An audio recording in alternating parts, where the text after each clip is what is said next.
കോട്ടയം തീക്കോയിൽ ഗർഭിണികളെ എത്തിച്ച് താമസിപ്പിച്ച് നവജാത ശിശുക്കളെ മറിച്ചു വിൽക്കാൻ ശ്രമിച്ച കേസിൽ ഒരു സ്ത്രീ കൂടി കസ്റ്റഡിയിൽ.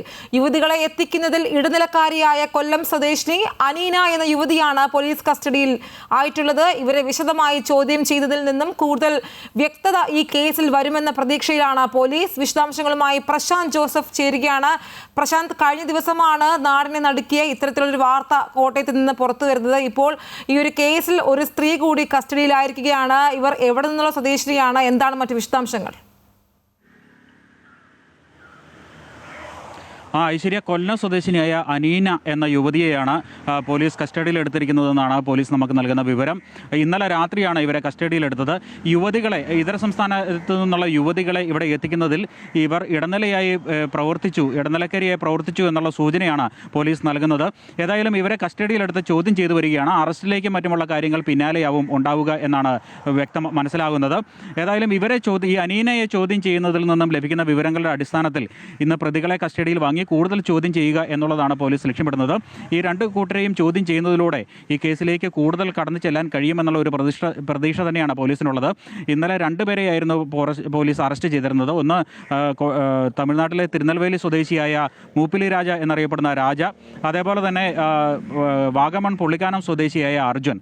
ഈ രണ്ടുപേരെയാണ് ഇന്നലെ അറസ്റ്റ് ചെയ്തിരുന്നത്. ഇവർ രണ്ടുപേരും ഇപ്പോൾ റിമാൻഡിലാണ്. ഇവരെ ഇന്ന് കസ്റ്റഡിയിൽ വിട്ടുകിട്ടുന്നതിന് വേണ്ടി പോലീസ് കോടതിയിൽ അപേക്ഷ സമർപ്പിക്കും. ഒരു 3 ദിവസത്തേക്കെങ്കിലും കസ്റ്റഡിയിൽ വിട്ടുകിട്ടണം എന്നുള്ള ഒരു ആവശ്യമായിരിക്കും പോലീസ് ഉന്നയിക്കുക എന്നാണ് സൂചിപ്പിച്ചിട്ടുള്ളത്. ഏതായാലും ഇവരെ കസ്റ്റഡിയിൽ വിട്ടുകെട്ടി കൂടുതൽ ചോദ്യം ചെയ്യുന്നതിൽ നിന്നും വ്യക്തമായ ഒരു ധാരണ ഈ കേസിൽ ലഭിക്കുമെന്ന് തന്നെയാണ് പോലീസ് കരുതുന്നത്. ഏതായാലും ഈ രണ്ട് പ്രതികളുടെയും സോഷ്യൽ മീഡിയ അക്കൗണ്ടുകളും ഫോൺ കോളുകളും അതേപോലെ തന്നെ ഇവരുമായി ബന്ധപ്പെട്ടിരുന്ന മറ്റ് ആളുകളുമൊക്കെ കേന്ദ്രീകരിച്ചാണ് പോലീസിൻ്റെ ഇപ്പോൾ അന്വേഷണം നടക്കുന്നത്. ഇതിൻ്റെ പ്രധാന കാരണം സോഷ്യൽ മീഡിയ വഴിയായിരുന്നു.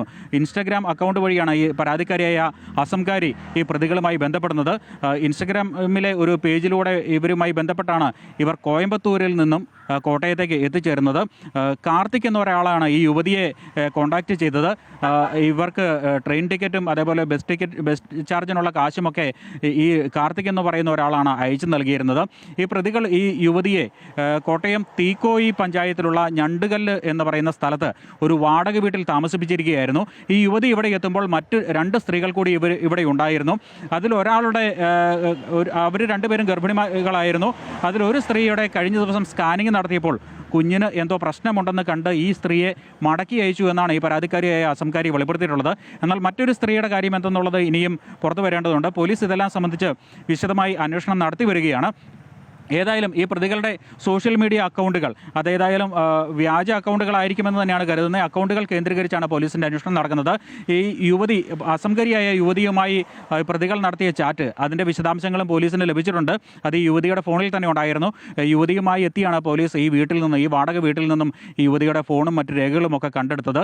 ഈ യുവതി കുഞ്ഞിനെ വിൽക്കാൻ വിസമ്മതിച്ചതിനെ തുടർന്ന് ഈ യുവതിയെ ഇവിടെ തടവിലാക്കി അവരെ മർദ്ദിക്കുകയും അടക്കമുള്ള കാര്യങ്ങൾ ഉണ്ടായി എന്നാണ് മനസ്സിലാക്കാൻ കഴിയുന്നത്. കിട്ടിയ ഒരു പഴുതിലൂടെ ഇവർ രക്ഷപ്പെട്ട് പുറത്തു വരികയായിരുന്നു. പിന്നീട് പോലീസ് എത്തിയാണ് ഈ പ്രതികളുടെ പക്കലുണ്ടായിരുന്ന മറ്റ് രേഖകളും അതേപോലെ തന്നെ യുവതിയുടെ ഫോണും അടക്കം കണ്ടെടുത്തിരിക്കുന്നത്. ഇപ്പോൾ 2 പ്രതികൾ ഇപ്പോൾ നിലവിൽ റിമാൻഡിലാണ്. ഇവരെ രണ്ടുപേരെ ഇന്ന് ഒരുപക്ഷെ കോടതി പോലീസ് കസ്റ്റഡിയിൽ വിട്ടേക്കുമെന്ന സൂചനകളുണ്ട്. ഏതായാലും ഇരുവരുടെയും ഈ 2 പ്രതികളുടെയും സോഷ്യൽ മീഡിയ അക്കൗണ്ടുകൾ അതേപോലെ തന്നെ സാമ്പത്തിക ഇടപാടുകൾ, ഫോൺ കോളുകൾ, ഇവരുമായി ബന്ധപ്പെട്ടുള്ള മറ്റ് ആളുകൾ, ഇവരെല്ലാം കേന്ദ്രീകരിച്ച് അന്വേഷണം മുന്നോട്ട് കൊണ്ടുപോകാനാണ് ഉദ്ദേശിക്കുന്നത്. പാലാ ഡിവൈഎസ്പിയുടെ നേതൃത്വത്തിലാണ് ഇപ്പോൾ അന്വേഷണം നടന്നുകൊണ്ടിരിക്കുന്നത്. ഏതായാലും ഈ അനീന എന്ന യുവതിയെ കൂടി ചോദ്യം ചെയ്യുമ്പോൾ ഈ പ്രതികളുമായി ബന്ധപ്പെട്ട അല്ലെങ്കിൽ ഈ സംഭവവുമായി ബന്ധപ്പെട്ട കൂടുതൽ വിശദാംശങ്ങൾ ലഭിക്കും. മറ്റാരെയെങ്കിലുമൊക്കെ ഇത്തരത്തിൽ സ്വാധീനിക്കുവാനും കൊണ്ടുവരുവാനും അതേപോലെ തന്നെ കുഞ്ഞുങ്ങളെ വിൽപ്പന നടത്തുവാനും ഒക്കെ ശ്രമങ്ങൾ നടന്നിരുന്നു. ഇതിപ്പോൾ ഈരാറ്റുപേട്ടയിലെ ഒരു വാടക വീട് കേന്ദ്രീകരിച്ചായിരുന്നു ഇവരെ പാർപ്പിച്ചിരുന്നതെങ്കിൽ മറ്റെവിടെയെങ്കിലും ഇത്തരത്തിൽ ആളുകളെ പാർപ്പിച്ചിരുന്നോ, മറ്റാരെയെങ്കിലും കുഞ്ഞുങ്ങളെ വിൽക്കാൻ ശ്രമം നടത്തുകയോ ചെയ്തിരുന്നോ? ഇത്തരം കാര്യങ്ങളിലേക്കെല്ലാം ചെല്ലേണ്ടതുണ്ട്. അതേപോലെ തന്നെ കൂടുതൽ ആളുകൾ ഇതിന് പിന്നിൽ ഏതായാലും ഇവർ 3 ലക്ഷം രൂപയാണ് ഈ അസംകരിയായ യുവതിയുടെ കുഞ്ഞിന് വില ഇവർ പറഞ്ഞിരുന്നത്. ഇത്തരത്തിൽ പണം നൽകുന്നതിന് ഇവർക്ക് ആരുടെയും പിന്നീട് സഹായമുണ്ടോ, ഇവർക്ക് ആരുടെയും സാമ്പത്തിക സഹായമുണ്ടോ, അല്ലെങ്കിൽ ഇതിന് പിന്നിൽ വലിയൊരു റാക്കറ്റ് തന്നെ ഉണ്ടായേക്കാം എന്നുള്ള ഒരു സംശയം പോലീസിനുണ്ട്. ഏതായാലും അനീനയെ ചോദ്യം ചെയ്തു വരുന്നു. മറ്റ് 2 പ്രതികളെ ഇന്ന് കസ്റ്റഡിയിൽ വാങ്ങി ചോദ്യം ചെയ്തുകൊണ്ട് വിശദമായ കാര്യങ്ങളിലേക്ക് കടന്നു ചെല്ലാമെന്നുള്ള ഒരു പ്രതീക്ഷയിൽ തന്നെയാണ് പോലീസുള്ളത്. ഐശ്വര്യ. ശരി, നവജാത ശിശുക്കളെ മറച്ചു വിൽക്കാൻ ശ്രമിച്ച കേസിൽ ഒരു സ്ത്രീ കൂടി കസ്റ്റഡിയിലായിരിക്കുകയാണ്. ഈ യുവതികളെ എത്തിക്കുന്നതിൽ ഇടനിലക്കാരിയായ കൊല്ലം സ്വദേശിനി അനീന എന്ന യുവതിയാണ് ഇപ്പോൾ പോലീസ് കസ്റ്റഡിയിലായിട്ടുള്ളത്.